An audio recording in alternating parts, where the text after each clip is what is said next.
All right, everybody, away we go. Welcome to today's call. It is Friday, and it is September 7th, Laura. Can you believe that? Of 2018. And this is the TRC Sales Training Call. Welcome all to the call.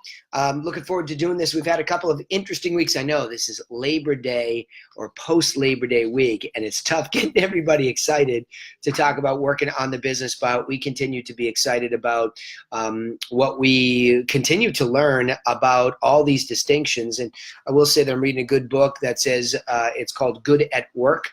And the main premise of the book is do less and obsess. And sometimes even when I think I'm doing a good job of focusing on things and obsessing over them to make them better, I realize how many more distinctions there are. And I think one of the evolutions that I've come to recognize is that we may do a lot of theoretical training and we might learn a lot as a group here, but the real test is what happens when that really turns over to the consumer. So in other words, you can talk about scripting, which I got a lot of questions about. What's the ultimate question? We've talked about on a scale of 1 to 10, how motivated are you? Letting the consumer read their mind out loud. A lot of great techniques have come up, but what does it really sound like when you're talking to the consumer, whether it's in a house? I've done a lot of training this week with Paul Mahalowicz's team regarding open houses. One guy did 7 open houses in a weekend, right? My guys and gals at the Griffin Realty Group doing a lot of open houses. But then the problem is, hey, that all went well, and I had sort of this moment where I didn't know what to do, or I forgot what to do. And I want to talk about that today in this preamble here as we begin. And that is that you have to remember why you're in a sales context and what that whole pipeline looks like, not just a moment. A lot of you are always worried about that micro moment. What will happen in that micro moment? What do I do? And a common theme that I hear, and I just heard it again, is that I didn't want to be pushy. I hear that a lot from salespeople who are just getting started in this business, even people with sales experience in their background, is that they say things like, well, I didn't want to be pushy. And I think the danger in that is that that's you talking yourself out of having a real sales conversation where you're actually moving people along in the process. It is very, very important to understand that people are silently begging to be led. And if you don't lead them, somebody else will, period. So, but there is that balance of how do you know when to push and when not to push, and that's sort of the artistic formula here. But let's just suffice to say, I would rather have to calm you down than tune you up, right?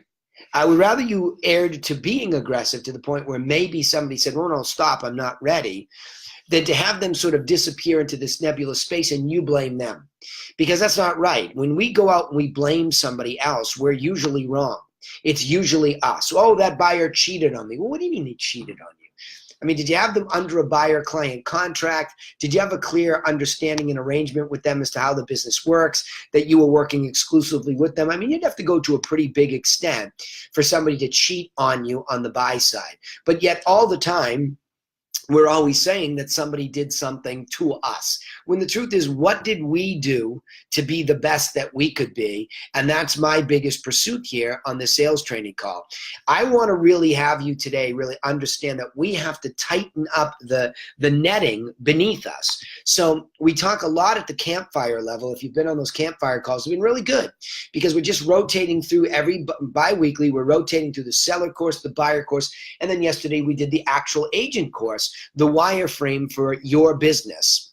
And I think what keeps coming up here is that we're just insecure in the conversation too much, especially for all of you that are newer to the business or you're veterans that have been doing this on muscle. You can't be so insecure in the core content. You have to know why they're going to do business with you. And that, hopefully, if you're hanging around with me long enough, it will come across that I want you to be strategic professional. And I think there's a lot of people here that forget that strategic professionalism is a unique selling proposition in a lot of small businesses. I don't mean to put down other people that do what we do, but I do mean to say that if we're going to take a very serious strategic approach, we're going to obsess about running it as a business, which is going to require us to perform at the best level for the seller, the buyer, etc., then I think it's important for you to be rooted in that core curriculum, that you have to know where you're at. Leslie yesterday on the campfire referred to it as a buoy because I've referred to it there. But I probably haven't done my job well enough if you're always having to go back to your infographic or your coursework as a buoy. That means you're drowning a little bit in the moment that you're in and you need to hug a buoy. What I want to do is have you set course from the very beginning in the right direction. And the way to do that is to understand the process in its entirety. So that's where I kind of want to go early on in the call. And then again, I ask every week, do any of you have phone calls that you can send me? I can listen to, and I know you're all going to say, oh, I hate the sound of my voice, right? Laura's sitting across from me as usual, and I know she hates the sound of her voice, but it's so critically important to hear what your voice is, but more importantly, to hear what the consumer is saying back to you so that we're not just being theoretical. I'm a very pragmatic guy and coach and trainer. I want to know what they say in reality, not give you a bunch of theory that leaves you hanging where you need a buoy to always hang on to. So when we get into this call here, I want you to remember, when you ask me a question, what my perspective is that I'm going to respond once I know where you're at in the process. So for example, yesterday, Leslie, who's absolutely my favorite because she just leans into all these moments here, regardless of how difficult it is for me, you know, to get to the point with her, or put the pressure on her, or someone like Chad or anybody who's been participating. It's tough to sit there and feel like you're being beaten up when you're not. What I'm trying to do on these calls is say, all right, hold on. That's the moment. That's the one little thing. We're always trying to rush through these little moments in sales when the truth is you're really probably closer than you think to being wildly successful, but you're just not doing something. So does that make sense? I leave anything out here in this preamble or anything strike you? The only thing I would add is in regards to the buoy, I think you also become more rooted in it, understanding the content that goes along with it, not just the process. Yeah. Because I think that's where I'm lacking, is I need to really sit down and read those books like 3 times each. Awesome. Which is interesting because I know Leslie's here too. I'm going to read what she just wrote here in a second, but it's interesting that you should say that. Now, see, Leslie, that should give you great comfort because here's Laura. She's having been done this for 12 years, and I would say the core content really just bubbled up over what, the last really 3 years, right? I mean, I've had it for probably 5, but really bubbled up into our own book of business where I've impressed upon you how important, if that's so important to me in the house, say with a listing, or in the field with a buyer, then there's this huge disconnect if you're shoulder to shoulder with me in that assembly line of relationship with these contacts and you're disconnected from that. It's not just, you know, again, that's sort of the transactional versus the deep servant mentality, isn't it, right? Weigh in on that. You're bobbing your head. I don't have her on camera, but she's bobbing her head across the other side of the table. So weigh in on why that strikes a nerve with you. Well, because we were so transactional, I never felt the need to dive into learning that type of content, because we've changed our business so much, I would say, over even just the last 3 years, and we've not transactional at all. Yeah. Having that knowledge, being that support system, not only for our clients, but for you, yeah. It only benefits everyone involved. Yeah. So what do you mean, not just for me? Go a little bit deeper there, meaning that you need to be connected to it. Our team, I know Kate's on here today too, so she can weigh in here too. I mean, really weigh in on that. Like, what does that really mean to you? Well, how has your job changed because you recognize this need to understand core content? Well, it's changed because my relationship with our clients has changed. I'm so much more heavily involved. So in order to best support and service them, answer questions, having that knowledge base is everything. Yeah. I mean, it makes me feel more confident in what I'm doing, I think, which is expressed and is shown to our clients. Like, if you're confident in what you're talking about, they're gonna believe you. Like, I really gone almost totally away from you being the sole, like, advice giver for our clients. It's like I say something and then I'll add maybe a preamble, like, I talked to Danny, he agrees. Like, it's very subtle and I'm the one leading them. Yeah. Right. So having that knowledge base of all of our content is, I think, really important. Okay, so what have you learned from learning that core content, say, for example, on the sell side? Why is that?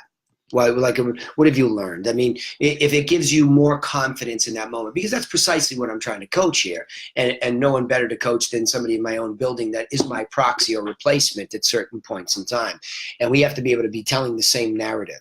And again, I think that the thing that I want to express to everybody that's listening today is that we're looking for a universal narrative first. For sure. Right? It's the education that you're comfortable giving to the public, that you would go out and give it to your number one competitor and say, look, here's what we do for core content. We just think this is the universal process all of us realtors are following when dealing with sellers or buyers. So that mentality of plenty, meaning that we're not afraid to broadcast from our rooftop, hey, everybody, here's what we do. In fact, it's pretty easy to access our stuff, even if you were a competitor. So let's go to the extreme that we're comfortable saying this is how to do it. So Mr. Fizbo, Mrs. Expired, if you all want to try it yourself, here's how to do it. Here's the order of things. Why is that important too? Like not just knowing that, but having the confidence not to be attached like you're giving something away. Do you feel that way? Do you feel like it's a scarcity mentality? Do you worry about that? No, not at all. Yeah. In fact, I want to find more people to give it to. Yeah. It's a good feeling. Whether they throw it in the trash or not, like Yeah. that you've done the right thing. Yeah. And as you said in the past, like educating someone is giving them power to make the right decision. Right. So that's everything. And I think that also calms our clients down when they feel that they have that confidence in us and in what we've educated them in, that they're doing the right thing. Let me play devil's advocate, but it's just like, how could our clients be gaining confidence? You're just telling them what to do. That's universal. Why would they? Why does that make us unique? Why does that give them confidence? What's the difference? Because I think we give them a very clear, concise, logical plan. Okay. So it's almost like a no-brainer. Yeah. And how we present it, how we explain it to them. So I think in turn that gives them the confidence to say, yeah, this is, I trust you. If this feels right, let's do it. All right. That's powerful. That's good stuff. Hold that thought. Okay. So, Leslie, I'm hoping that when I open up this microphone, you are also online, because I owe you some follow-up time, and let me just read for the sake of reading it. I'll go into it for a second and just read what you said.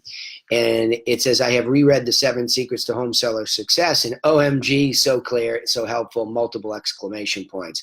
I was drowning and just been saved. Exactly, she's saying, having a deep understanding of core content based on experience, nothing can take the place of dealing with real clients. Pricing seems to be a critical issue. The money part, which brings up people's greatest fears and desires, is critical. Okay, so let me open up the microphones here. Remember, *6 mutes your mic, *7 unmutes it, and we'll get after this. I don't know if Leslie's on. Leslie, are you live with me? I see a Michigan number, but I don't know if that's you. Yes. Okay, cool. Awesome. Yeah. So by the way, I just want to make sure, because Paul and I were talking, I wanted to make sure that I expressed to you publicly how much I appreciate your courage to come forward and be trained at the forefront of a group training. Not many people have that courage. People usually hide and try to learn from the bleachers. You have leaned in and really gone after it, and that's been laudable. And so I want to say that publicly and on a call that's recorded. Bravo. Because it's not always easy. Having said that, the two-edged sword of that, when you coach, you can tell today I'm probably in a little bit more of a mellow, melancholy mood. I've been doing a lot of driving and fighting a cold all week, so you got me in a little bit calmer, although I am trying to have some coffee during the call to fire myself up. But I would say that, remember, when I lean in on you or any of you, it's because I really care that you get it right. Like, it really, I get the highest of highs when you come back to me after a week or so of trying something, and you come back with this, unbelievable, I can't believe this simple thing worked. It worked, because it just validates all the hard work that I do to think through this and try to make this work for everybody. Is that, you're fighting not. I like what Laura just said here. The core content that I'm giving you, I believe, is about as logical and clear as it possibly gets. She used powerful words. It screamed of the word simple too, by the way, while you were saying it. So you have this logical, clear, simple way to communicate with people. And what I think when you're logical, simple, and clear, I think it relaxes everybody's shoulders a little bit, right?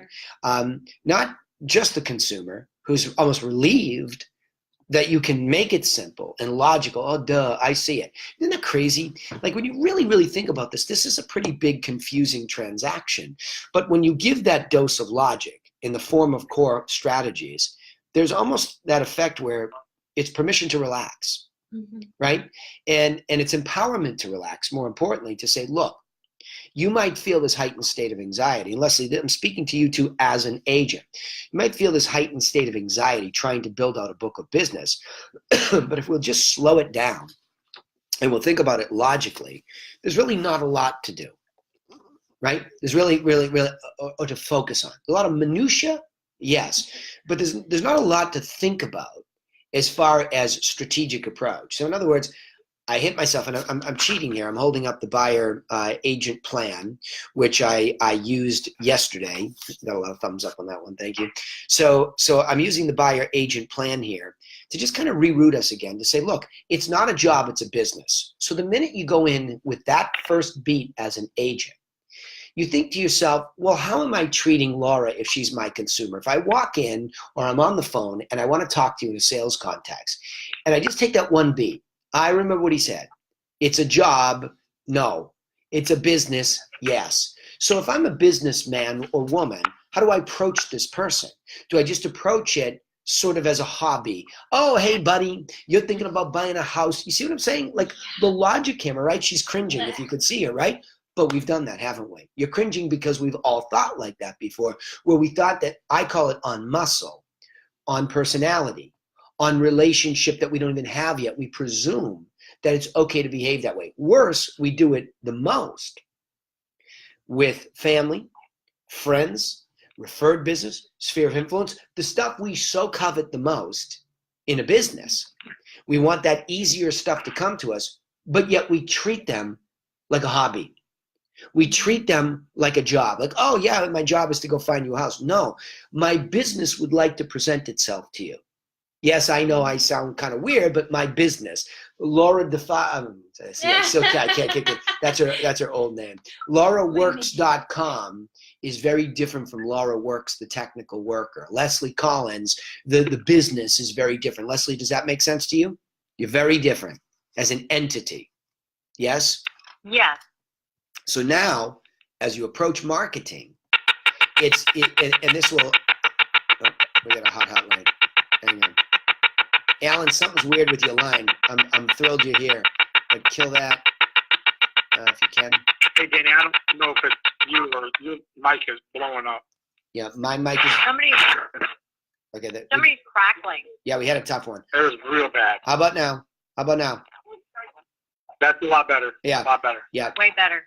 Yeah, we just had when Alan called in, there was a toughie. So the next thing is when you start with that perspective, the next thing you say is, if I'm a business, what is my core offer? And do I have one? Yeah. Like, think about it logically like that. So Leslie, you see what I'm saying? Remember, go back to yesterday on the campfire call. When you think about your friend, this guy that you gave me an example, came in and you reference, well, he has a friend and that friend said this. And so I just went with it. That's the difference between a perspective of a business approach and a job-like approach. In job, I could go even harsher. I could call it hobby, part-time hobby, which is unfortunately what a lot of people in this business have turned this into. They've turned it into a part-time hobby. And when they do, they never understand content. It's not easy to teach content to people who have a perspective of a hobby. Does that make sense, Laura? Okay, you can weigh in on any of this, right? So now, if I'll just take those beats, it's a business, not a job, and I have to market the business, not me. I have to market the business. What makes the business unique? Oh, that we take a strategic approach which we use to empower you to make an informed decision. And that's the business getting up underneath somebody, giving them a lot of what they want, supporting that, and then giving them what they need, which is really what this is about. But everybody rushes too quickly. Sorry, I got a hot mic there in San Diego.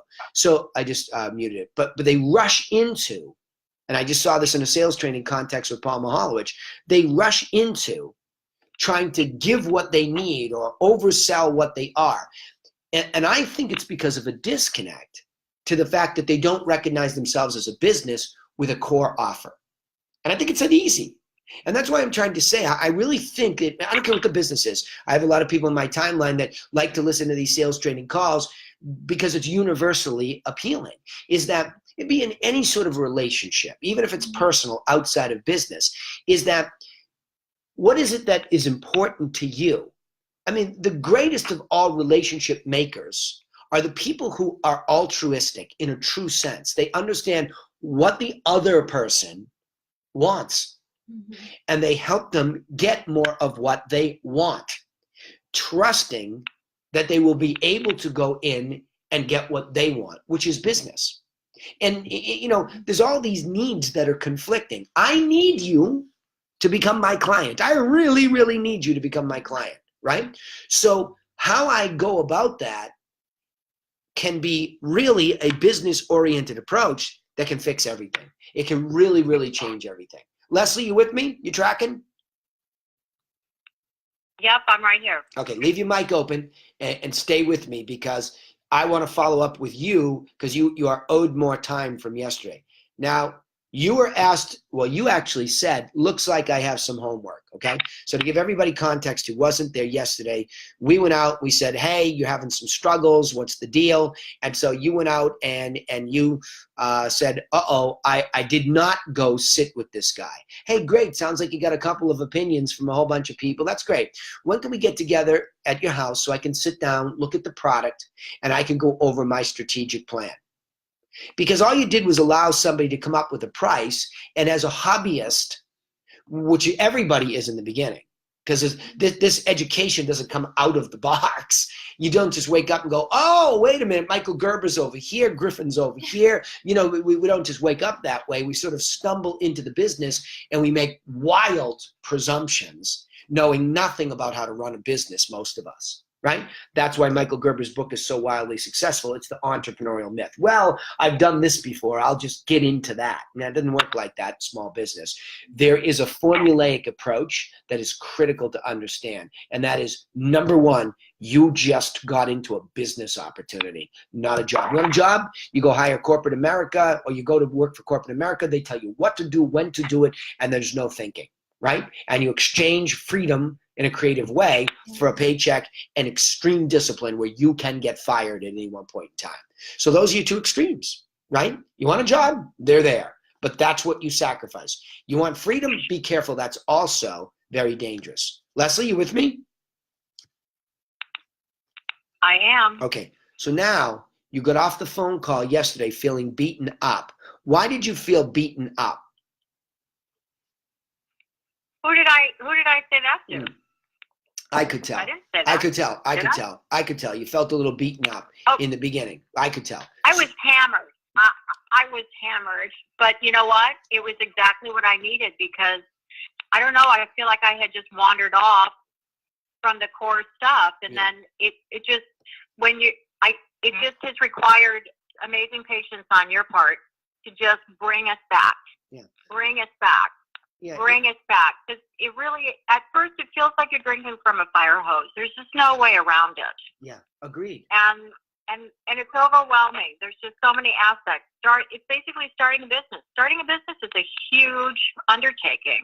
There's no way around it. So I just went back to the 7, steps, the 7 secrets to home sellers, and it's right here. Exactly what I need to say to everybody. It's right here. And I just feel like I was just thrown the lifesaver, so that I can, and it backs me up. It makes me feel like I'm backed up, and it gives me the verbiage, which is really helpful to sit down, and it's sensible and it's simple and straightforward. But now I understand it on a completely different level, having been through, these two, situations in particular. So yeah, I think is interesting too. I'm only in pursuit of the truth of what actually is right. Like, I mean, there's a way a business works. Let's think of it this way. If you start a business, and especially in the real estate business, you're right, it's overwhelming. Like, what do I do today? All of you are sitting here every Friday hoping I'm going to tell you to say something that is going to work. And I am going to. But I'm going to say, as I always say, my Edison quote, it comes dressed in overalls and looks like work. And there's nothing wrong with good, solid work. So when Paul brought me, is it Chris? I'm drawing a blank on his first name. Chris is just brand new and just did 7 open houses last weekend. Is that right, Leslie? Is that his name? Chris. Okay. Chris. So Chris comes on. So Paul's pretty good about when he brings somebody on to sit there, and it's sort of Danny. They want to know how to go make money this weekend because everybody has that anxiety. So the number one way to do that is to figure out where this weekend can I be in front of somebody. Right? 7 open houses. That's impressive. Because you know what? He just understood instantly. Well, if I was going to go take a job, and let's just say I did an hour at each one of these open houses, that's a 7-hour day. Take an hour for lunch. It's 1 8-hour day. Mm-hmm. So the irony is if that is, and some of those hours are unproductive, nobody comes.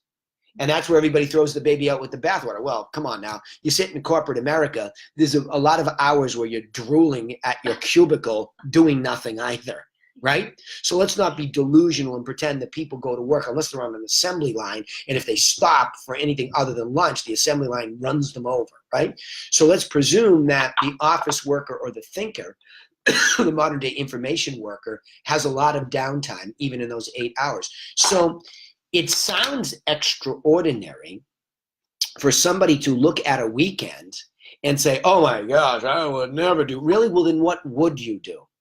Because if you're going to come to me and you're going to be logical about this, I would tell you take Monday off. You want a whole day off? Take Monday. Not even, because that's deal hangover day, right? Tuesday. Take Tuesday, because Monday's deal hangover day. You're still negotiating from the weekend, or you're setting everybody up that you made a promise to on Saturday and Sunday.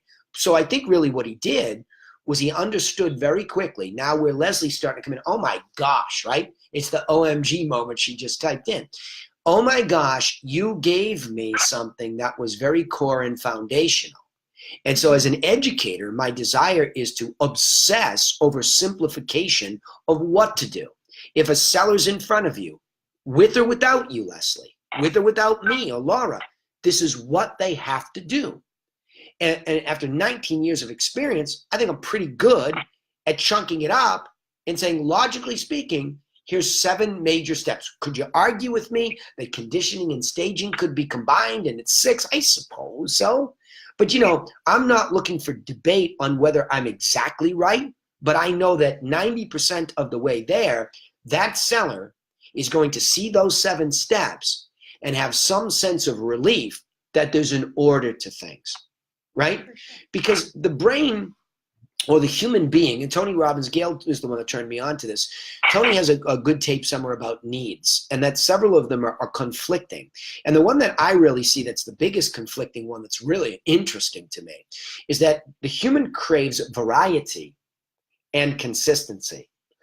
Now in business, what I would argue is go for consistency first. If you're going to build anything, and Leslie, this comes back to building, and that's the great part, I think, at this point of the TRC, is that even my new master members, Jake and Helena, Sean Hummel, Rich Madden, who knew me for years before this, Tanyelle's my superstar, birthed from the campfire into this. She's got that core content down cold. And not only does she use it for her own book, but every agent that comes in is introduced to it. And so then we can rally around, let's just get our footing. See, the problem is the industry is not concerned with the quality of curriculum. It sort of picks and, well, this sounds like a good topic, and somebody gets good at teaching that. And I'm not trying to deride any of my fellow teachers. God bless you for trying to become a teacher. I mean, I think it's great. But until you sit down and think about, like Henry Ford, in modular format, how does selling a property really work universally? How does buying a property really work universally? And as an agent to be successful, how does that universally work? Because then we can all go off into the poppy fields and say, well, I like this guy, or I like that girl's training, and that. Great. Where does it relate to what module? You say you like what they do. So you're talking about learning to run a small business. Michael Gerber, go read his book. Jim Collins, go read his book, right? Go read the basic, simple, logical, I guess, best-selling books about small business. Just read the top 3 and you'd come up with some ideas. Same thing with Kennedy, you know, as far as marketing. Go read Dan Kennedy's book, The Ultimate Marketing Guide, because that's where you'll understand the core basics. And that's why I love Kennedy, you know, market, message, media. And if you read that book, in one triangle, he explains the order of things. Define your market niche. Clarify to whom you're speaking and what you'll say. Hey, I'm a strategic professional because you live in the Back Bay of Boston. Good match for me. Then decide what medium. Do I need a website at all to do this? Should I be on social? Should it be postcard? Should I door knock the message? Right? See, I just think it becomes so wildly logical. Sales. And simplified. Yeah. That why are we afraid to embrace simple? Does it make us feel insecure even more so than we start out? I don't know, Leslie, I'll ask you that question. So what I'm saying is that what happens when you first have that fire hose-like mentality is that it's the insecurity where we don't trust our own ability to be logical and pursue learning. Would you agree with that? Does that resonate with you, Leslie? Anybody else can weigh in here too. Yeah, absolutely. But because we don't have a context, there's no context. We don't have a context to put it in. But so I think it's a process. Learning and understanding is a process, and we can't short circuit that. And that's something Right. that I would just say to myself over and over is just take it one day at a time. Don't feel overwhelmed, adjust my expectations kind of just so that I didn't drive myself crazy. So I wasn't sleepless every night feeling overwhelmed with everything I could potentially do. So yeah, excellent. And well, simplify comes, I think, with understanding though. You're talking about like what's the process of learning and understanding. That's right. Kind of, I think. Yeah, well, yeah, 100% I am. 100% I am. And I don't know that we teach a more, it's a core fundamental belief that I have that resonates through my entire, sorry, I'm suffering from allergies here. I hate to keep coughing on everybody here. But the point is, as an educator in this business with a clear responsibility to other people, which is really important to me, is that I am not looking to make this more complicated to confuse you. I know people that actually do that intentionally. They actually teach to confuse to retain. I think it's scary, frightening, but I've seen it in multiple cases where people teach to confuse to retain, right? Beware of that. If you don't hear eventually something simplistic, I'm not so sure you're hearing the truth. I'm not trying to be accusatory, but I think there is a way to learn. If you think about a child who learns, I mean, see, we're afraid to act as if we are a fifth grader. What was that show with? Are you smarter than a fifth grader? Are you smarter than a fifth grader or sixth grader? Was it fifth grader? Did I get the right list? All right. Are you smarter than a fifth grader? And the truth is no, because as time goes on, it's weird. And even as we get more degrees, the MBAs that we have to deal with in Boston or the PhDs, like, oh my gosh, talk about intellectual insecurity. They will not listen to us for a second until we have some sort of a relationship. We have to sneak it in on them.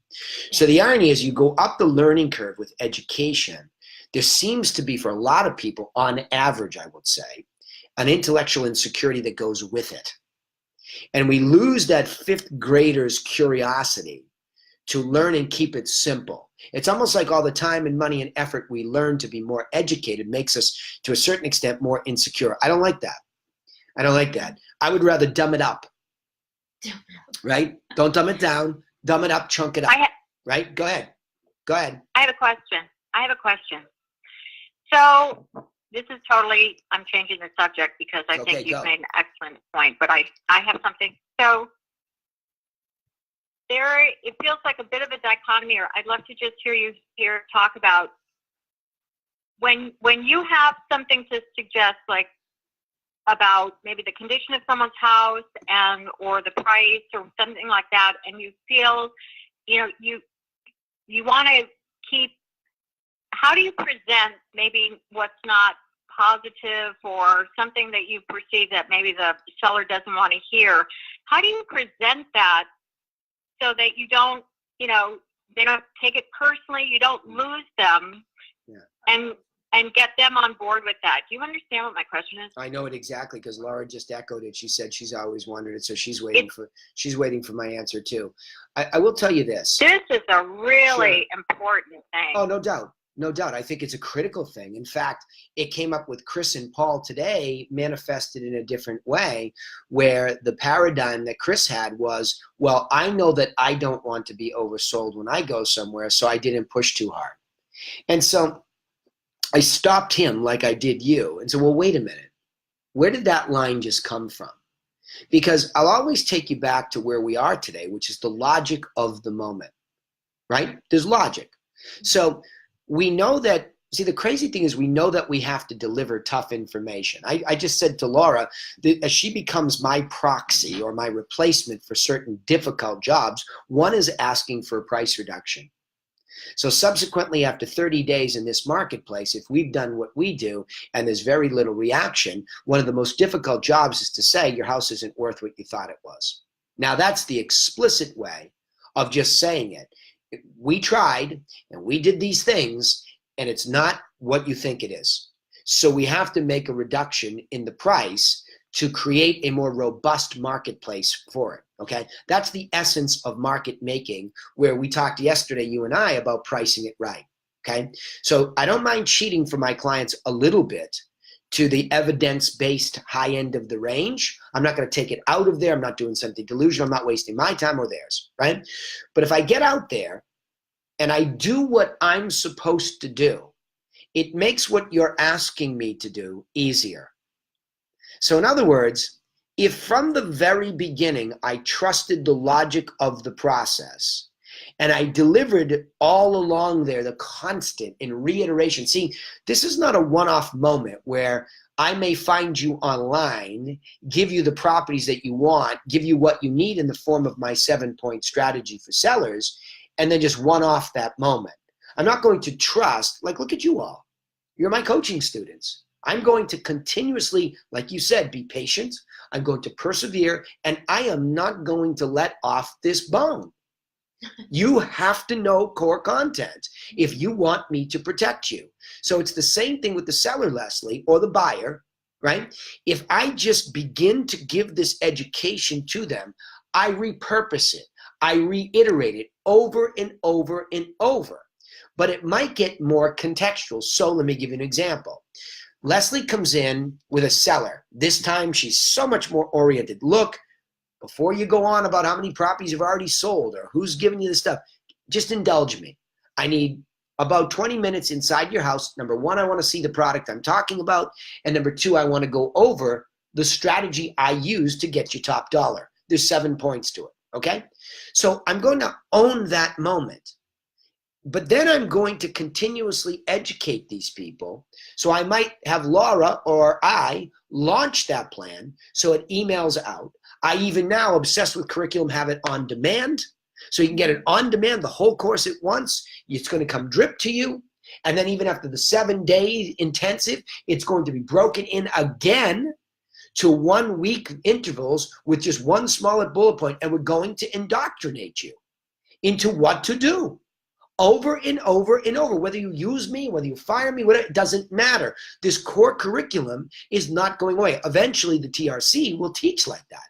It will, while I do these free-form moments, you will be getting core content over and over and over to condition you to think in a core content way. No different for them. So now I arrive at the tough moment.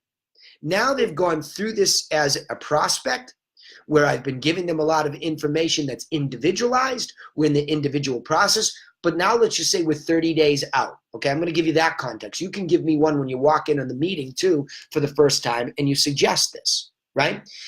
It's almost like you are an attorney and trying to convince the jury, right? With evidence. So I don't go in, contrary to maybe the belief system of my coaching members, I don't go in and muscle this. I lead people to the same conclusion I've already made, which requires unbelievable patience. Oh, give like a live example of that. Okay, so Herzog, okay? Mm-hmm. We have a guy who is struggling physically, okay? And he expired. And our expired program worked because it gave him what he wanted, which was information of properties that actually sold when he didn't. That's the very precise thing and reason he called. Yes, the strategy was there. He might have subconsciously seen it and felt that we were professional, but he liked that piece. So he comes in, and I'm looking at the evidence, and I say, who picked the price? I don't know. They did. Okay, well, it's reasonable. Let me start it. Did you have showings? Yes, I did. All right, it's reasonable for me to start here, but we'll talk soon. Okay?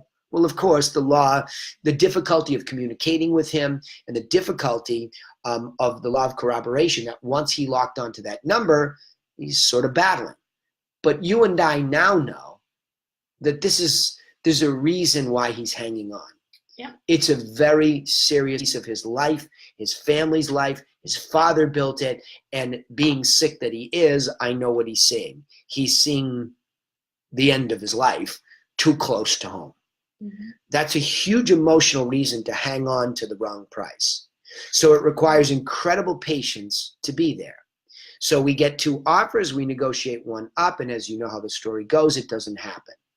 So now more time goes on, and we're still doing the right things. We're doing our open houses. You're communicating. And what's he doing? He's reading what? Core content.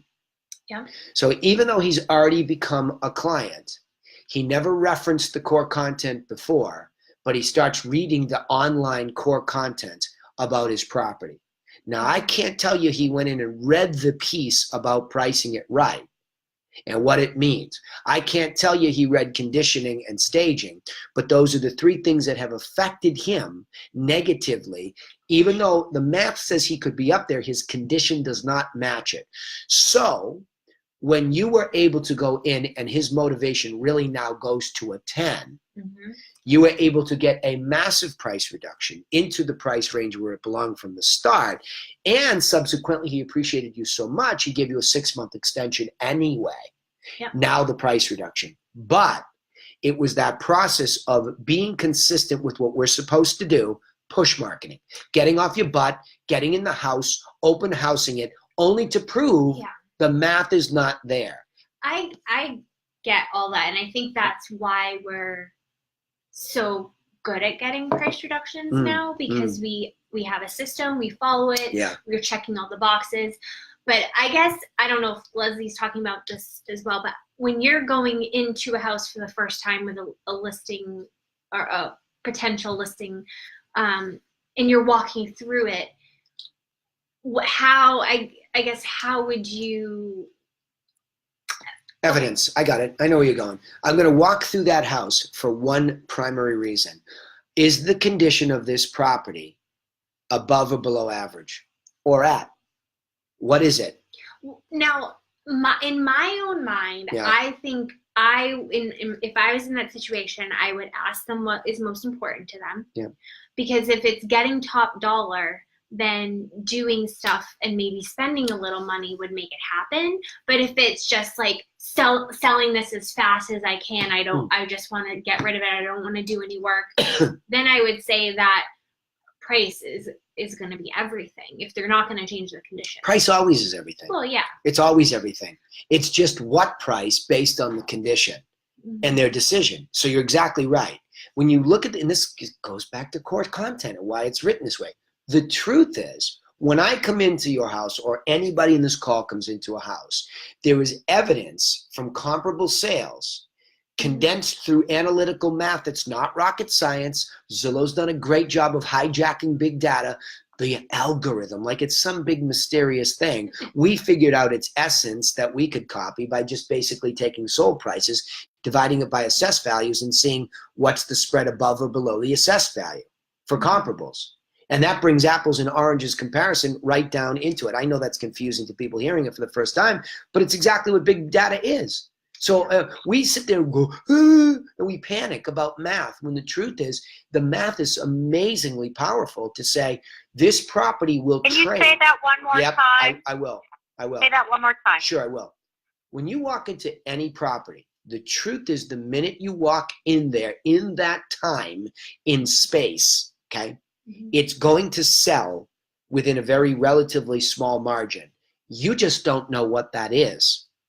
And it is your job to obsess to become fantastic at that skill set. Obsess. Forget about the obsession that you'll need to deliver the information, but you need to be able to, regardless of the human being's reaction, first, become so rooted and confident in pricing, right? You have to, in this industry, it should be the #1 coaching training. You have to be obsessed about understanding price. And people I hear all the time making these well, it's luxury. No, stop. Every single property has a price today at which it will sell. Luxury is the worst. But every house has a price at which it will sell today. Every one of them. High, low, middle, wherever it is our job to make a market for that price. It's our job.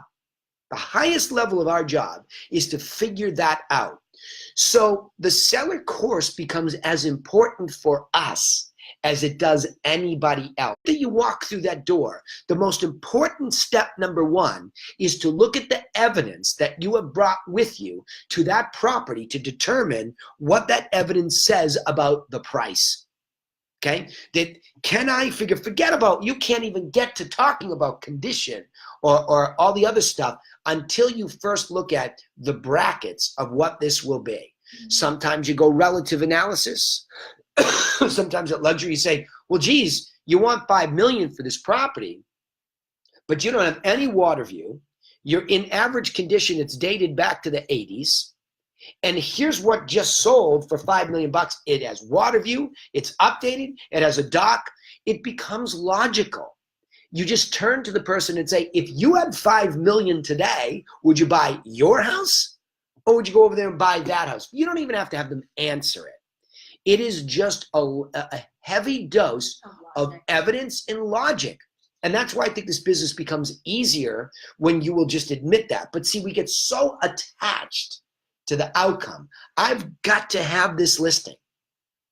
I think it doesn't come natural to a lot of people to be honest and truthful to a prospect or a potential client. Exactly, Laura. Yeah, go ahead, Leslie. Go ahead. What bell did she just ring? Say it out loud. Well, because when you say it to us, Laura, I think, and I are on the exact same page. When you say it to us, especially with the tone that you're using, they have a water view. You don't. They have this. You don't. The question Laura and I are asking, it's evidence, but the question Laura and I are focusing on is, how do you say, how can, the nuance is how to present evidence, the truth, without totally alienating or hurting their feelings or, because it is personal. That's the dance that we're asking. Yeah. How do you do that? Yeah, sure. I just think you're honest. And you have moral and character and integrity and respect. I mean, I don't think it's anything other than the obvious. It's the way that you talk about what's in front of you, right? I think that's what's most important. Tone for sure has something to do with everything. it. But Leslie, I think in some ways you may be overthinking it a little bit, because telling someone they don't have water view isn't going to hurt their feelings. It's just a matter of the fact. Yeah. Like, Yeah. And they'll care. You know, I totally get where you're going, because I think Danny is very eloquent in how he delivers information, but being honest of this feature versus that, you have it or you don't, is more black and white than gray. I think you look at, I still think the problem is not how you say it. I think you all get tonality and respect. Yeah. I think you all get that. Anybody on here not get that? I'll deal with you. You could come to me. I'm going to make that presumption because you've all been treated. It's the golden rule. That's what it is. It's the golden rule. You would treat others as the way you want to be treated. So that's the only universal advice I need to give you on how you deliver information to somebody. How would you want to deliver it to them with the tone? Without pulling the punch, though. Yeah. There's a difference. There's a difference, right? You can't say, and this is why I was teaching Chris today, you can't say, well, I didn't want to go there because, I don't want to be. Yes, you do want to go there. The lady gave you buy signals. She said, I want to pay cash for something a little bit less than this. What number? 200. Great. Want to write an offer for this one at 200? Well, that's probably too low. Let's try it. And if this doesn't work, I'll find you something else.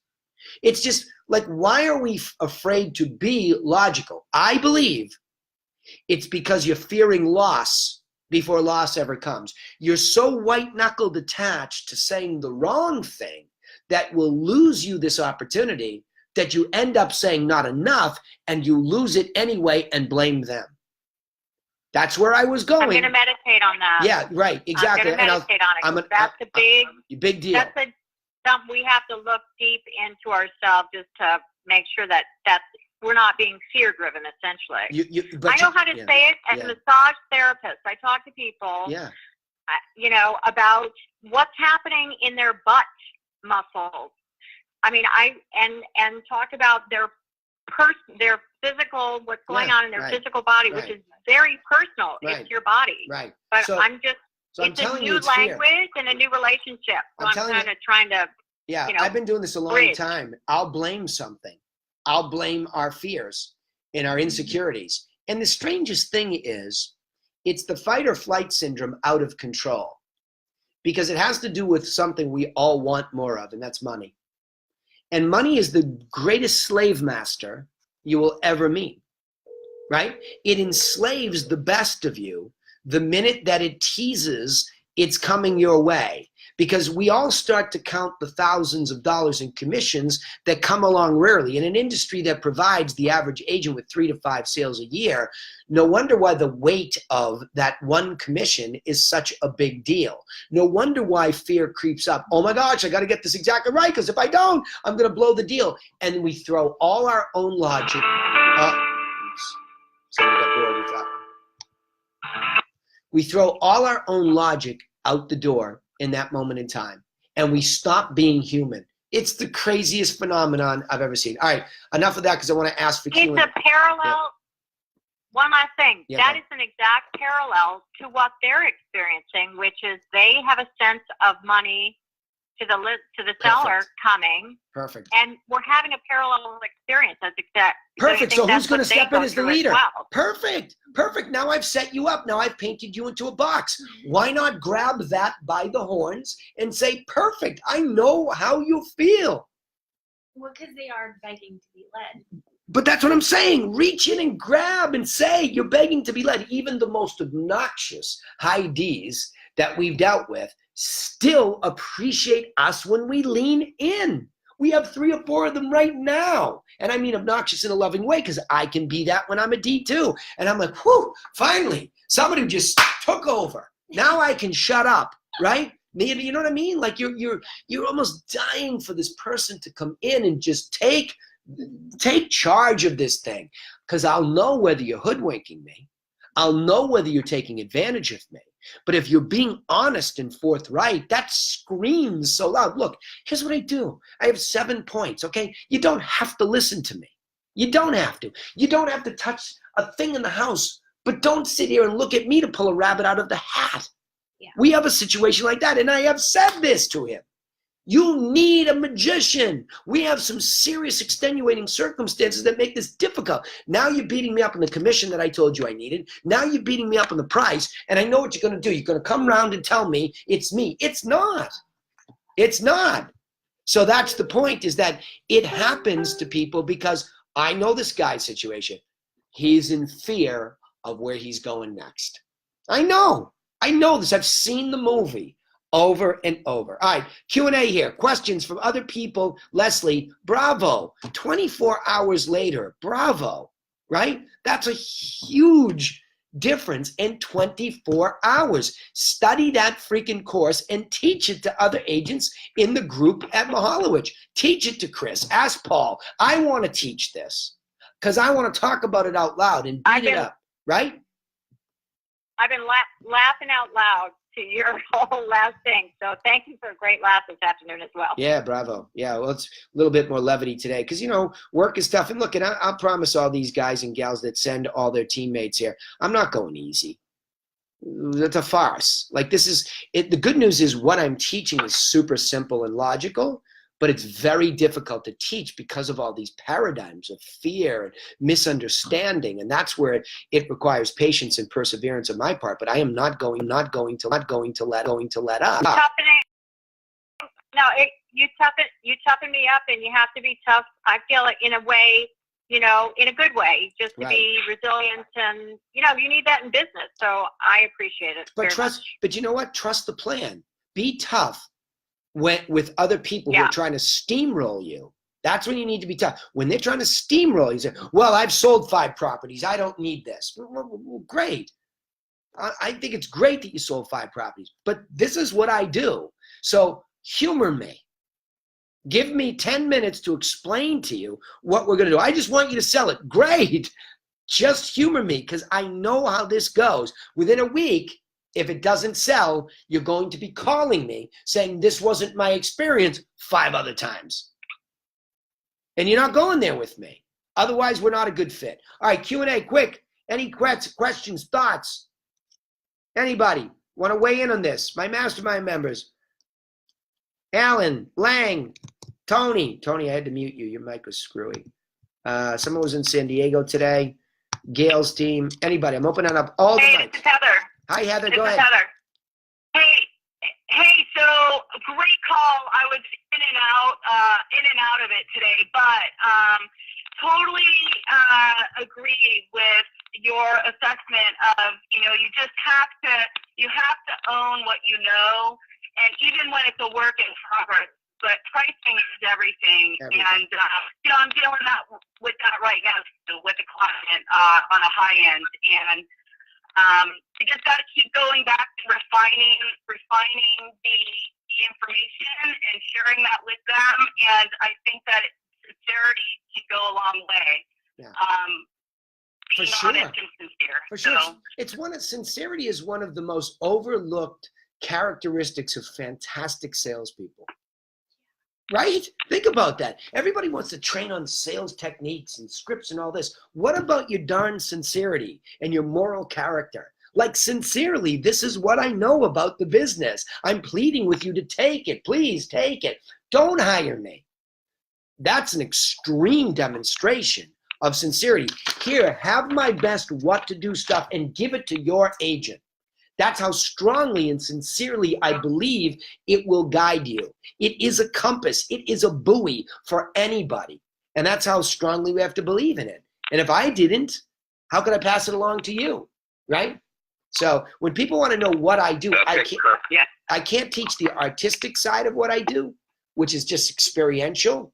But strategically, you can do what I do in a house, in the field, today, if you just stick to the core content. In fact, sometimes going back to core content, you get better than the top producer who's lost themselves to muscle again. Because like, oh, I'm just killing it. Everything's going well and it's fine. And I don't need to leave that. They get lazy because their variety thing kicks in and they go away from consistency and they cheat the consumer. You've got to trust the formula over and over and over. All right? So get out there, trust the formula. It's what we do here, and it's what we teach here. And I'll tell you what, when you do this and you copy me, You go into the field and you try it. And if it doesn't work, guess whose problem it is? Mine. You go out and cherry pick it or cheat it, it's still on you. Make it my problem. Bring it back to me after you try it and say, it didn't quite work this way or that way. Then I have something to deal with, okay? All right, I'm going to call it because I asked for questions a couple times, didn't hear any. Go out and try it. Have a fabulous, profitable weekend. You bet. Good work, Leslie. Bye, gang. See everybody online.